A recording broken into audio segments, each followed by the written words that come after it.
भागते रहो और खाते रहो। आ गई भाई आ गई, रबड़ी मलाई वाली कड़क कुल्फी आ गई। जो खाए वो भी पछताए, जो ना खाए वो रात भर गर्मी में छटपटाए। रबड़ी मलाई वाली कड़क कुल्फी आ गई। जो खाए वो भी पछताए, जो ना खाए। अरे कालू के बच्चे, गला फाड़ना बंद कर। वैसे ही गर्मी के मारे छाती फटी जा रही है, ऊपर से तू अपनी ये कबाड़ घंटी बजाकर कान के पर्दे फाड़ रहा है। कालू की कुल्फी पे शक? अपनी जीभ पे मलाई का स्वाद ना आ जाए तो पैसे मत देना। अरे रुको रुको कालू भाई, मुझे सबसे मोटी वाली देना। इस गर्मी में पेट की आग बुझाने का यही एक जरिया बचा है। कालू भैया, एक कुल्फी देना, पर पैसे कल सुबह पापा से ले लेना। अभी वो सो रहे हैं, जगाया तो कुल्फी की जगह लात मिलेगी, लात। अरे सुखिया, तेरी ये कल सुबह कभी नहीं आती। पिछले हफ्ते की 2 कुल्फी का पैसा बाकी है तेरा।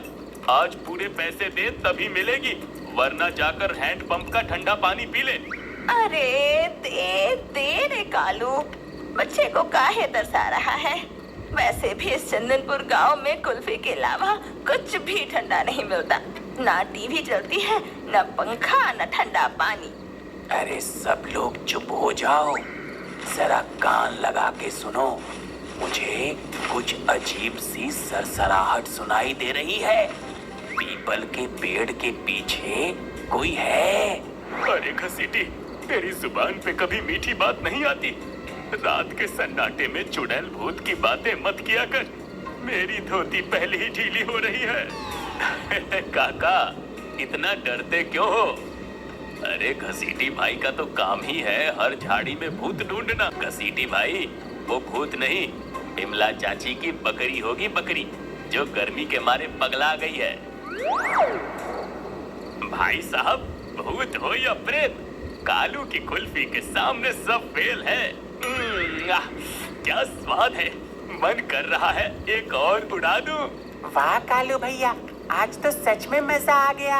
चलो भाई, हाँ भाई, चलो चलो, सब लोग अपने अपने कमरे में घुसो और भगवान का नाम लेकर सोने की कोशिश करो।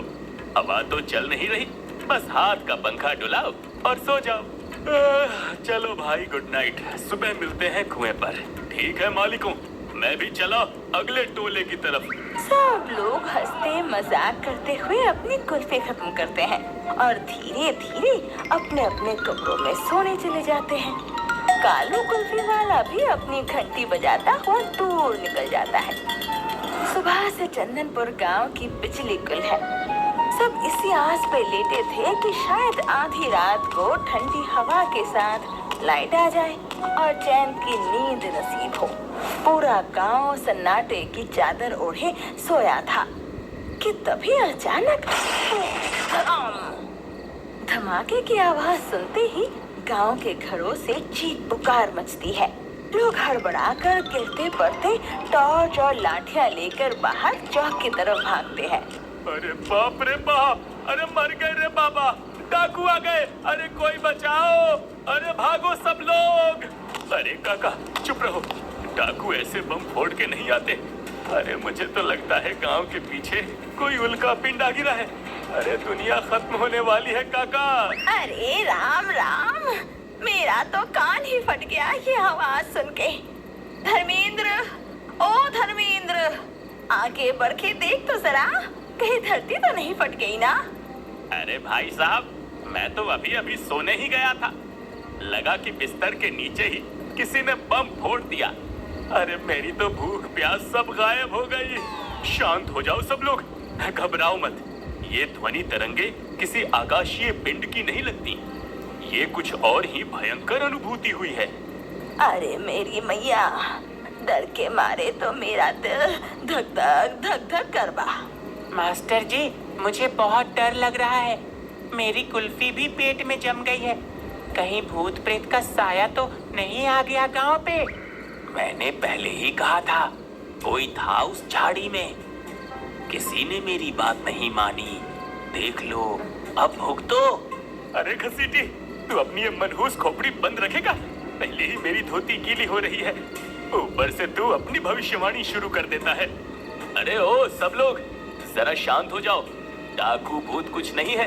वो देखो गांव के मुहाने पर जो अपना ये बड़ा वाला बिजली का ट्रांसफार्मर था ना, उसमें से दिवाली के रॉकेट जैसा धुआं निकल रहा है। अरे मैया हो, ये तो सचमुच अपना सरकारी ट्रांसफार्मर है।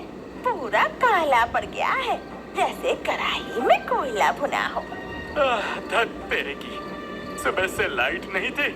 हम सब सोच रहे थे कि अब आएगी तब आएगी, और यहाँ तो इसका पूरा तंबू ही उखड़ गया। तो ये भयंकर ध्वनि उसी ट्रांसफार्मर के फटने की थी।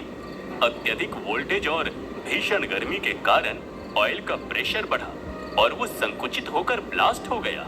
अरे मास्टर जी, अब इस गर्मी में अपनी हिंदी डिक्शनरी मत झाड़ो, सीधे सीधे बोलो कि अब हमारा क्या होगा। अरे मच्छर तो अब हमें जिंदा चबा जाएंगे। अब क्या होगा? अरे अब तो वही होगा जो चंदनपुर के इतिहास में हमेशा से होता आया है। क्या होता आया है काका? अरे सुखिया, तू अभी बच्चा है। हमारे गांव का रिकॉर्ड है, जब भी ये बिजली का डब्बा फूंकता है ना, तो नया डब्बा सरकारी दफ्तर से आते आते कम से कम 1 महीना लगता है। क्या 1 महीना? अरे दया रे दया, इस उमस में 1 महीना, वो भी बिना लाइट के। हम तो बिना पानी और बिना हवा के तरफ तरफ के मर जाएंगे।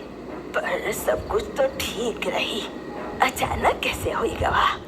अभी तो बिजली विभाग वाले कुछ हफ्ता पहले आकर तार बार देख कर कह गए कि सब कुछ ठीक रही।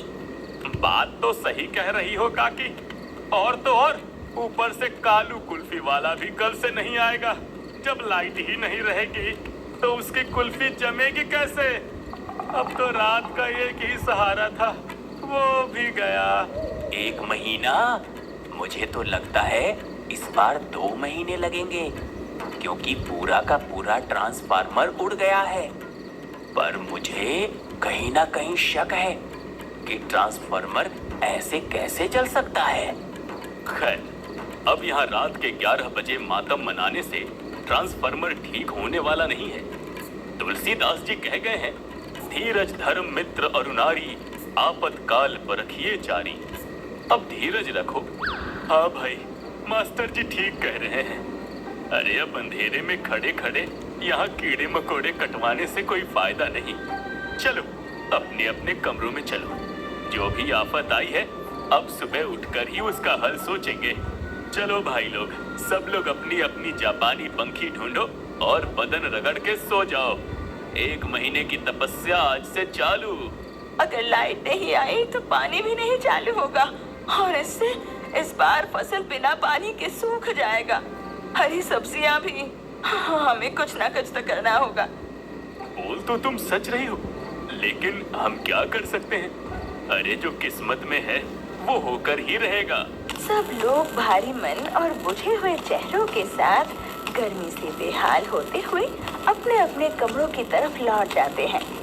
ट्रांसफार्मर से निकलता हुआ हल्का धुआं और झिंगुरों की चीख पुकार चंदनपुर गांव के अगले 1 महीने के अंधेरे की गवाही दे रही थी।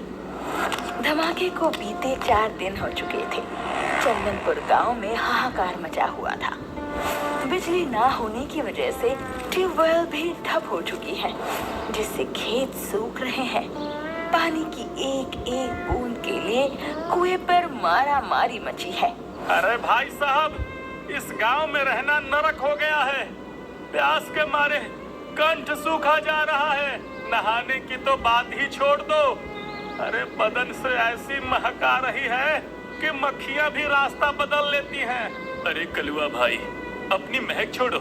यहाँ धान की फसल देखो, पानी बिना पूरी फसल पापड़ बन गई है, पापड़। अगर 2 दिन और पानी नहीं चढ़ा तो इस साल खाने के लाले पड़ जाएंगे। और ऊपर से घर में कोई काम ही नहीं है। टीवी बंद पड़ा है। शक्तिमान देखे बिना मेरा दिन ही नहीं कटता। पूरा दिन बस बैठे बैठे मक्खियाँ मारो। अरे सुखिया, तो टीवी के लिए रो रहा है? यहाँ तो मेरा फोन स्विच ऑफ हो गया है। पड़ोस वाले गांव की कोई खबर ही नहीं मिल रही है। पूरा चंदनपुर आधी